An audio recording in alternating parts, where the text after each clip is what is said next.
কথা বললেন প্রফেসর লক্ষ্মীন্দর পাল।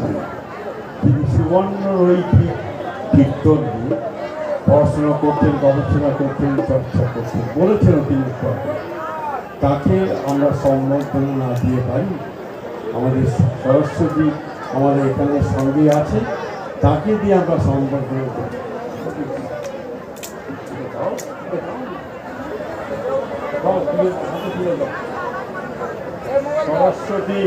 সরস্বতী লক্ষ্মীন্দর পালের তাকে সম্বর্ধনা দিচ্ছে।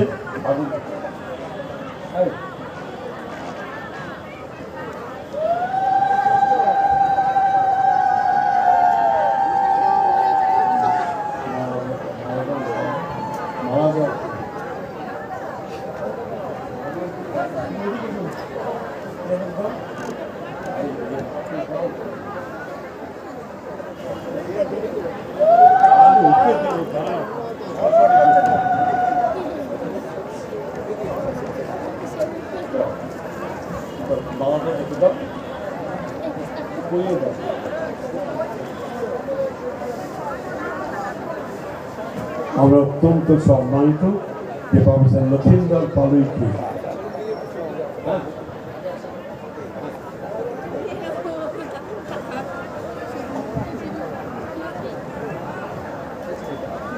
এই আমরা সম্বর্ধনা দিতে পারলাম। আমার অত্যন্ত সৌভাগ্যবান, নিশ্চয়ই যাবো তার কাছে। আর তিলকে সরস্বতী খুব ভালো।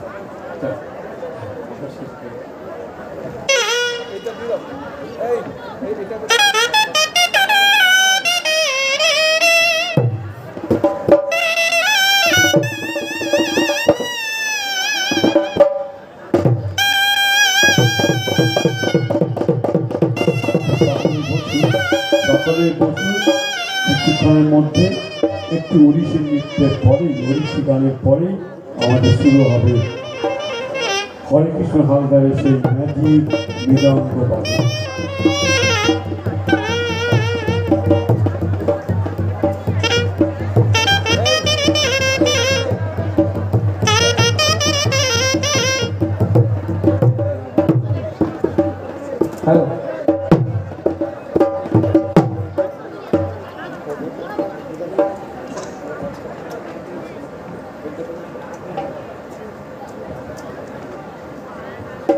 হ্যালো, আমরা প্রথমেই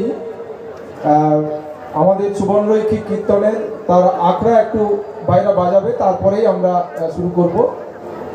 এরপরেই হরেকৃষ্ণ হালদার চলে এসছেন। তার আগে বিখ্যাত কীর্তনিয়া সুমনবাবুর গান আপনারা শুনলেন। একটু নতুন আঙ্গিকে আমরা চেষ্টা করব আমাদের এই সুবর্ণরৈখিক নতুন কীর্তনকে পরিবেশন করার জন্য।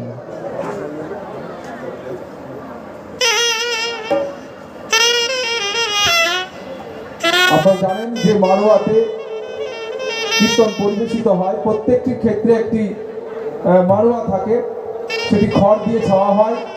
তার নিজেই গৌরনীতায় থাকেন এবং সেখানে খোলের পাশাপাশি এই ঢোল এবং আমাদের সানাইয়ের মধ্য দিয়ে ওরা চেষ্টা করছে সেটিকে দেখার জন্য।